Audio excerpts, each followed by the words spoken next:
डाल दी हैं, इसको डालते हैं गन के अंदर, आगे स्टील के टारगेट पे शूट करते हैं। और इसको जो मैं बता रहा था ना, सिंगल डबल दोनों एक्शन में आप फायर कर सकते हैं।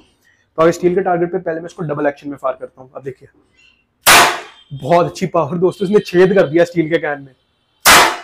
ओ माय गॉड, मैं आपको दिखाता हूँ। ये वाला जो छेद है ये फ्रेश छेद है, पहले नहीं था। चलो एनी हाउ आगे शूट करते हैं इसको। अब जो मैं बता रहा था सिंगल एक्शन में भी इसको चला के दिखाते हैं, तो आप इसको ऐसे कॉक करके भी चला सकते हैं। अब इसको रैपिड फायर करते हैं स्टील के टारगेट पे।